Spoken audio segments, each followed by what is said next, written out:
হামাইও হইবা বাউল গোর। আচ্ছা বাদন আইসলানি বাদন বাদন আমার বাদনের লগে আপনারা কৃতি সন্তান। হ্যাঁ বালা গান গায়ে বিচারার লগে আমার একটা নাটক হয়েছে, আমার শুক্রবার লাগে একটা নাটক করছি আমরা। আপনারা জানা গেল আমি বাদনটা খুঁজছিলাম, হয়তো তাই না আজকে আইসেন না। ধন্যবাদ। আর একটা জিনিস ক্লিয়ার করি, শেফালি শাহজাহানের আপন বউ না,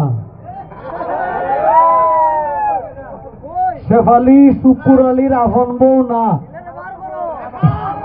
এলাকার বুঝছো কোনটা ভাই? আমি প্রেডা বই গেছি খালি ভাই ভাই শুকুর আলী ভাই আইছে, তার বউ আইছে তুমি শেফালি। এই শুকুর আলীর একটা আপন বউ আছে, বুঝছেন নি? একটা আপন বউ আছে, কিন্তু শেফালি আপন বউ না, এটা মনে রাখবেন। আপনারা ভালো থাকবো, সুস্থ থাকবো, ইনশাল্লাহ আবারও দেখা হইব। আর হটাইমের কিন্তু বাউল ঘরে ভাড়া আজকে শুরু হইলো, ইনশাল্লাহ আরো আইবো, আইতেই থাকবো যতদিন বাউল ঘর থাকবো। ভালো থাকবেন, আসসালামু আলাইকুম।